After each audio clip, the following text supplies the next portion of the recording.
How do you reach an audience so that they feel that you're in the room talking to them one to one? To achieve that goal, you need to master the concept of narrowcasting. And today, we're focusing on narrowcasting and thought leadership. With me is Joe Sullivan. He's co founder of Gorilla 76, a firm that specializes in helping mid sized B2B manufacturers modernize their marketing programs. I'm Bill Sherman, and this is Leveraging Thought Leadership. Ready? Let's begin. Welcome to the show, Joe. Thanks for having me, Bill. Absolutely. So I want to dive in today on the concept of narrowcasting with you. And I know that's something that you do at your firm, and you encourage your clients to really understand whether it's ideal customer profile or target audience, whatever language we use, to know who you're trying to reach through thought leadership. Can you give me an example of some of what you're doing at Gorilla 76? Yeah, certainly. So, we're an agency, first of all, and we've got our audience, and then we help our audience reach their audience. And regardless, what we're really big on is, not trying to be everything to everybody, not being a generalist, but really dialing in on, who is the best type of customer for you? Where who's most profitable? Who are you good at serving? Because everybody we talk to, all the we work with manufacturers, right? And Mhm. every manufacturer we talk to, they say, well, there's 12 different industry verticals we serve, and we have big products and small products and these solutions. And, where we always start is, okay, I understand that. And I'm not saying you shouldn't operationally, not serve any of those given people, but from a marketing perspective, and you think about how you're going to go to market, how you're going to get in front of people, and how you're going to deliver a message, we're just big advocates of dialing in on somebody where there is opportunity for growth, and saying, okay, this is the type of organization we're trying to reach, and then these are the buying process influencers, or the people inside of those organizations who are going to play a role somewhere in that buying process, and deeply understanding what things those people care about, and crafting your strategy from that. And being willing to let go of almost everything else. I think that's the important part, to go, yeah, there are a number of other people we could talk to, but we're not talking to them now. And that takes sort of like discipline, maybe a moment of Zen every now and then. Like you named the podcast, and you're celebrating your 1 year anniversary right about now, the manufacturing executive, right? Which dials in and says, hey, this isn't for everybody. If you're not a manufacturing executive, probably not one you're listening to. Yeah, that's exactly right. And that's a good example, right? The manufacturing executive is named after the person that we are trying to reach: CEOs, presidents, VPs at manufacturing organizations. And I would much rather have 50 people who are fit that description and listen to that show and share it with their peers than 1,000 people who are, just kind of, other business people, or from other industries or in other roles. And so I really cater that particular show to that person, and build the content around that, what things that person would care about. Well, it's real easy to get sucked into what I would describe as either vanity metrics or the ones which are most visible. How many downloads did you get? How many likes? How many retweets? All of those things which can feel like a pat on the back, sort of like when you're doing marketing in traditional publications, reach and that sort of thing. But reach is, it could be anybody.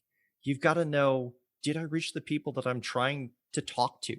And that's why for me, narrowcasting is, you're trying to create the impression of you're in the room talking to someone about the pain points and problems they most care about. And when you try to go too broad, you reach sort of lowest common denominator, and you're relevant to no one. Mhm. That's exactly right. There's a example, or a little sort of a short story I've told a few times on LinkedIn recently, and in a few different formats. But this had to go back, I don't know, 7, 8 years ago or so. We were, a younger agency, less experience, much less wisdom, and we were hanging our hat on things like traffic and rankings and things like that. And there was a client of ours that was, we're in St. Louis. They were close by in Alton, Illinois, which is kind of just right outside St. Louis. They were a scrap metal company, and these guys served a radius of probably 50 miles from Mhm. the from where they were. And we wrote a blog post for them about the difference between ferrous and non-ferrous metals. And the post just exploded. The traffic that post drew was kind of crazy. We didn't really expect it. We targeted that keyword and saw there was opportunity, but like, it didn't matter. That's the thing. Like their audience was within 50 miles of that location. And Congratulations, you're top rank in Sweden. Don't yeah, care. exactly. And the other thing is the type of buyer persona that they were targeting is not going to be Google searching the difference between ferrous and non-ferrous metals. They know what that is. And so we were celebrating this huge SEO, victory. And I can guarantee we had much less sophisticated, marketing attribution back then, but I can almost guarantee you that not a single positive thing came from that particular piece for their business. And so we look back on that and sort of tell that story as an example of why you need to focus on, if we had really dialed in on who at that company, who are they targeting? What is the role of that particular person they're targeting, who they need to reach, who is a buying process influencer? What do those people care about? Let's uncover those things and let's craft our marketing strategy, whether it means content or something else, to speak to them. And if 10 good buyers show up, it'll pay for their marketing initiative many times over, rather than reaching 10,000 people through a blog post that doesn't really mean anything to the people that they actually do business with. Well, and I think there's not only that trap within marketing itself of you're looking for some sort of metric, or when you've made a marketing spend, being able to justify it and say, hey, look, we had these many views or impressions or whatever. And that becomes the trap. You've done a lot of work on exploring what thought leadership means in the manufacturing space. And one of the things that I've enjoyed, and I know that I'm not a target audience for the podcast or for who you're trying to reach on social, is you've dialed in so well on those ideal customers. One of the things I remember is a conversation about thought leadership can be something like a CAD file. You want to tell that story because I think it's absolutely fascinating and it shows how you've got to understand your world very carefully. Yeah, that's a really good example, actually. So that whole idea of a CAD file, which is essentially a downloadable file that would be used for an engineered part of something someone's building. This whole idea of a CAD file as a piece of thought leadership content, or content in general for used for marketing purposes. The first person who sort of brought that idea to my attention, well, there were two actually. One was Nick Gollner from a company called AME, that manufacturer based in Rockford, Illinois, and he's one of the hosts of Making Chips, which is a really popular podcast in the manufacturing world. And then the other one was Adam Beck from a company called Cadina's Part Solutions, who actually makes a CAD software that a manufacturer can tack onto their website, and it adds all this content to their site. But the idea here is, a piece of content, like people who are listening here and thinking about content, you probably in general, your head goes to blog content, video, podcast content like this, maybe webinars, things that are a little more common. Well, these guys, knowing their audience really well, what they realize is that people need these downloadable files that can help them plan a part for a piece of machinery that they're building or selling to a customer. Having that stuff readily available on their website for download by their audience could probably be the most value they could create for them, as those people sort of try to figure out what it is that they need to buy. And so it was sort of an eye opener to me. I said, okay, well, that's really interesting, because that's an example of somebody really understanding their audience and really understanding what they care about. A written blog post for that particular audience wouldn't be nearly as valuable as that person be able to hop on and look at a physical model of a part and download it and be able to play with it and apply it to their design. So it's all about understanding what your customer cares about and creating value for them during their buying process. So that ability to think broadly and to experiment to begin with, but to keep coming back to your audience and say, almost with a passion, what is it that will help them be more successful at the problems that they're trying to solve rather than the ideas that I love and I'm excited to talk about, right?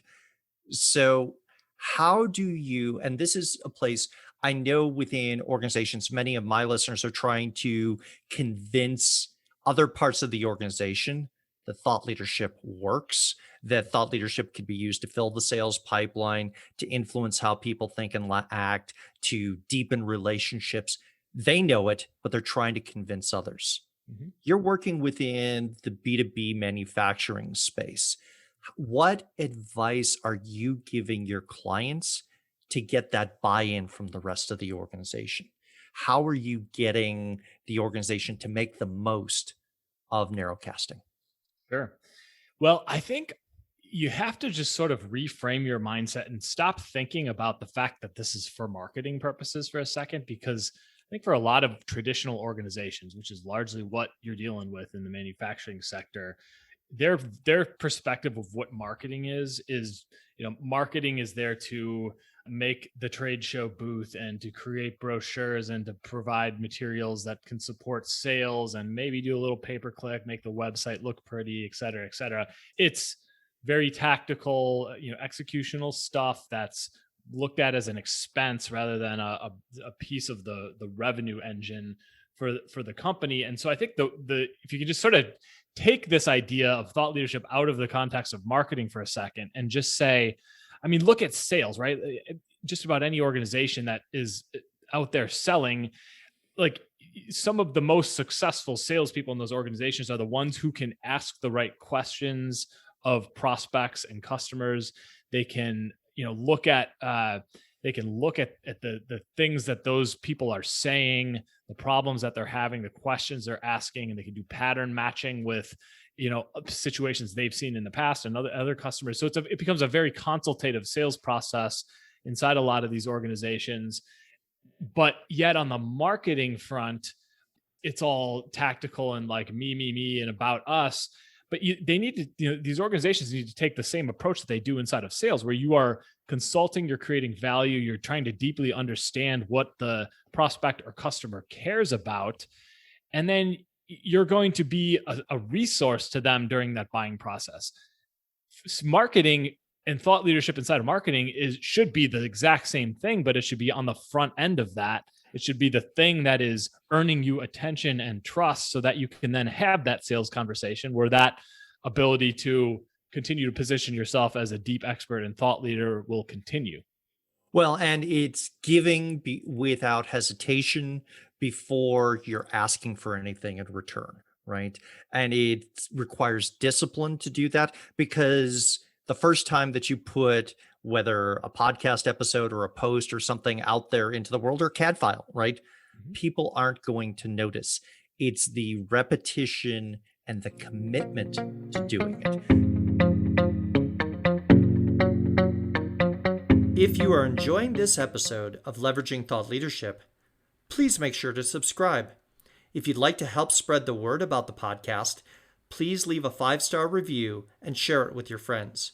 We are available on Apple Podcast, Spotify, and all major platforms, as well as at leveragingthoughtleadership.com. So I want to talk to you about your journey with Gorilla 76, not only your personal journey, but I've noticed you've been pulling in more of your team into the messaging.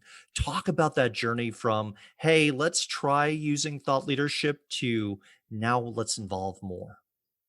Yeah, that's a really good question. So, I love writing. I love creating content. There was if you go back to our blog, I think you'll find posts that are horrendously written, I should say, but 10 years old in there, right? So Right, there's, right. but there's, And the internet never forgets. of course, of course. And Yeah. but the point is like, I've been creating content and pretty consistently. It's gone in waves over the years, but the last few years, especially very consistently. I think in 2018 or 2019, one of those 2 years, I wrote over 50,000 words of unique content. It was a big part of just my daily job and at the company. And then, we start, but kind of what happens then is people start to see me as the company, or my business partner Jon as the company. And here we are, today, a 21-person company where frankly every person we have hired along the way is better than me and Jon at something. And that's why Well, we that's hired the them. goal, right? Yeah. Exactly, right? And so for, I mean, I think the owners of the business should absolutely be the face of the company in a lot of ways, and they should be out there and creating confidence that the people running this organization know what the heck they're talking about, and they are experts. But the deep expertise in very specific strategic and tactical things, like, for example, demand generation and running paid campaigns, being a true journalist and understanding how to interview people and take insights out of the brains of engineers and turn it into written content, design, development, like all these special niches that are a part of our business. There are people in my organization who are much better at all those things than I am. And so what we're trying to do at this point is to say, okay, not that that's enough content from Joe and Jon as the leaders of the company. We're going to keep doing it, but we need to go inside of the minds and frankly dig into the experience and expertise of different people with different skills that all matter to our customers, and be able to pull that stuff out and put them out there online and let their expertise shine through as well. Because now what we're doing is we are demonstrating that this is a well-rounded company with a lot of super smart people, which is what we are. And frankly, what a lot of you listening, what your companies are probably like, but nobody gets to see that unless you figure out how to first of all, sort of harness all that and then be able to turn it into something that you can publish and sort of share with your audience. And that's the curation function of thought leadership, where you look and you say, where are there good ideas within the organization that we can elevate them, shine the spotlight on them, both the person who's got the idea and the idea itself. And as you said, the more you do that, the more well-rounded the organization becomes. Because I think a lot of organizations default to the usual suspects. We'll put this one idea or this person on stage, and then you become one note, right? You want to show that to that person that you're trying to reach, you have more than just one thing to say. Yep, I agree. Well said. I want to talk to you a little bit about conversations with your clients, Mhm. okay? And drawing them into the world of thought leadership and getting them to think in a new way. First off, do you call it thought leadership with them? We do use that term. I know you've built your company around the words thought Yeah, leadership, which is great. I love that you're just kind of owning but I that. could see pushback from Mhm. manufacturing firms going, we don't do thought leadership, we make widgets, right? Sure. Sure. So do you encounter that? I think I did encounter it much more 5+ years ago than I do now. I think there's been more acceptance of just the notion that we need to put our experts out there in the world and let people see their expertise. I remember writing a blog post a few years ago that was something like, but I'm afraid my competitors will see it. And I used to hear that one all the time. Hmm. I don't really hear that much anymore, which is a sign to me that, it's being accepted that, you're going to have to give away some of your thinking in order to earn trust and attention, and especially in the digital world these days. But I think that I've seen the manufacturing sector start to come around on it.